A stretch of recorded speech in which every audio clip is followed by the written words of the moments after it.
What if your very soul wasn't your own? Imagine being born as a blank slate only to be given your soul, your gender, and even your physical form by a sentient psychic tree. For one race in Tamriel, this isn't a hypothetical, it's actually the fundamental truth of their existence. Hi guys, my name is Jason, I'm a fantasy author, and I love to build worlds like this, and this channel is all about exploring the franchises that inspire my own writing. And few are as unique as the Argonians. Today we're diving deep into Black Marsh, to uncover the truth behind their connection to the Hist and how these sentient trees command the destiny of the people of the root. The Argonians, who call themselves the Saxhleel, are one of Tamriel's greatest mysteries. To outsiders, they are enigmatic, expressionless lizards, but their true nature is far more complex, and it all begins with the Hist, a race of ancient sentient spore trees that form the very core of Argonian life. The Hist are more than just trees. They share a collective consciousness and a single mind connected by roots that run deep beneath the soil of Black Marsh. The connection starts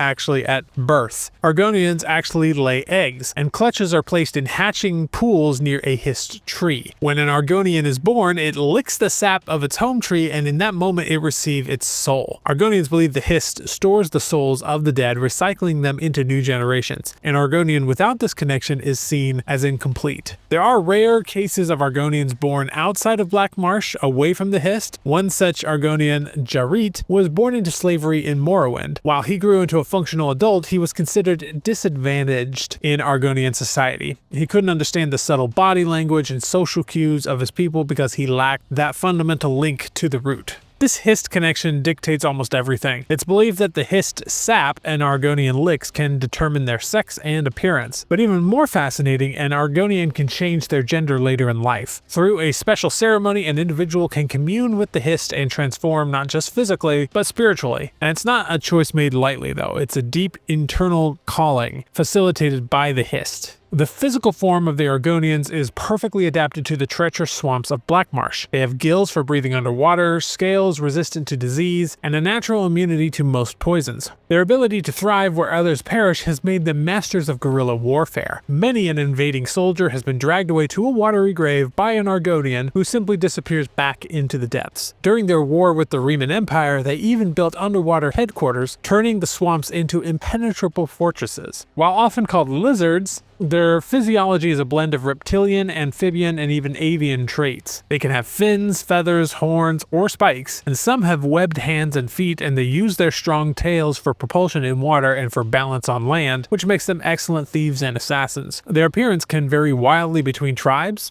a direct result of their specific Hist tree's influence, and one tribe might be brightly colored while their neighbors are dark-scaled with elongated heads and mouths full of fangs. Then there's the matter of breasts on the reptile that lays eggs. Female Argonians are often depicted with them, but they don't have nipples. It's a physiological quirk that has puzzled Tamrielic scholars, and it seems the Hist, in shaping the Argonians, took inspiration from the humanoid forms of men and mer, creating a form that was useful if a bit confusing to outsiders. Their minds are just as alien as their body. The Argonian language, Gel, has no past or future tense verbs. They live in the now. To a traditional Argonian, birth and death are the same moment, and the linear progression of time is an illusion. This makes them seem detached, but to their friends they are fiercely loyal, willing to fight to the death.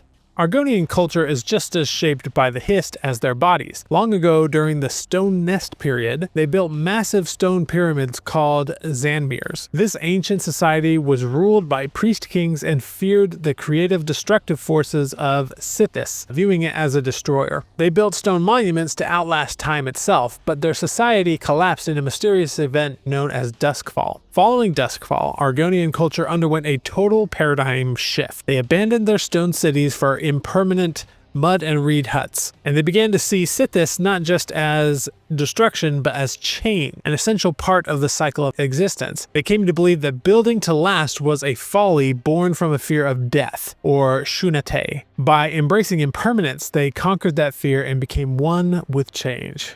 This belief extends to their views on death. When an Argonian dies, their soul returns to the Hist, and their body is returned to the swamp, pinned to the mud with a wooden grave stake. These stakes, or culvats, aren't just practical, they are memorials carved with the story of the deceased's life. And this cycle of reincarnation is also why tribal conflicts are often forgiven. A bright-throat Argonian might be reborn as a rival Black Tongue. To hate another tribe is to hate a future version of yourself. As a quick thing before we continue, I know a lot of you are probably like me, your budget is tight, your time is non-existent, and your to-be-read pile is a monument to misplaced optimism. I get it. So I'm not selling you anything. I run a free fantasy community over on School. And when you join, you get instant access to 4 of my books, a mix of novellas and short stories, completely free, no strings attached. If you join and decide my writing isn't for you, all you lost was a minute or so of your time, and if you love it, you can choose to upgrade to a paid tier and help support the channel. The link is down below. Now back to the people of the root. The history of the Argonians is one of relentless struggle against outsiders who saw them as nothing more than beasts or slaves. For thousands of years, the Dunmer of Morrowind, particularly the House Dress, conducted brutal slave raids into the Black Marsh, dragging entire tribes away in chains. This history of enslavement forced a deep cultural hatred of the Dark Elves. But the Argonians are not passive victims. They are masters of insurgency, and in the Second Era, they are rumored to have created the Kanhatan flu, a plague that killed any non-reptilian life in Black Marsh, effectively driving out their oppressors for over 40 years. During the second Akaviri invasion, an escaped Argonian slave named Hida Min rallied her people. Seeing an opportunity, she led an Argonian army to aid the Nords and Dunmer and their sworn enemies. This act of shocking pragmatism led to the formation of the Ebonheart Pact and the formal, if not actual, end of their enslavement by the Dunmer at that time. The most telling display of their power came during the Oblivion Crisis. The Hist, with their collective consciousness, foresaw the coming invasion of Mehrunes Dagon, so they called the Saklil back to Black Marsh and altered them, making them faster, stronger, and tougher. When the Oblivion Gates opened, the Argonians didn't just defend their home, they actually invaded Oblivion. They fought with such ferocity that Dagon's own Dremora lieutenants were forced to close their own gates to keep from being overrun. Black Marsh was the only province to emerge from the crisis stronger and more united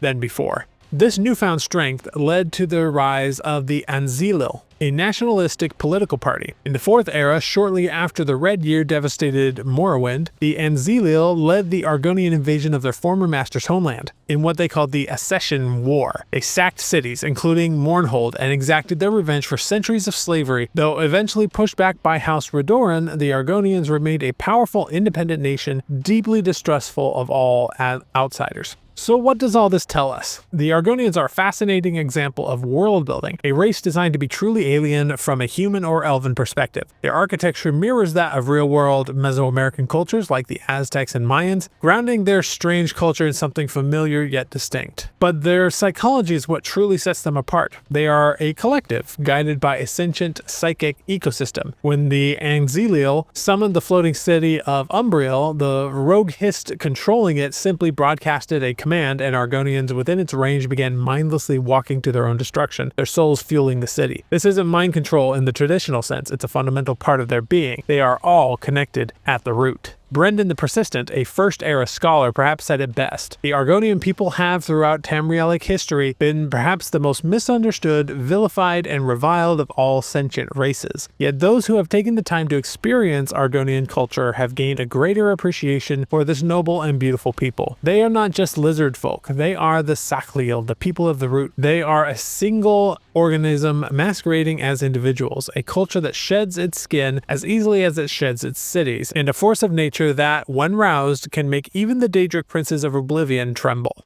And that's the story of the Argonians and their bond with the Hist. If you enjoyed diving deep into the lore of your favorite fantasy worlds, remember you can join my free fantasy community on School and get 4 of my own fantasy titles just for signing up. The link is in the description, and I will see you in the next video.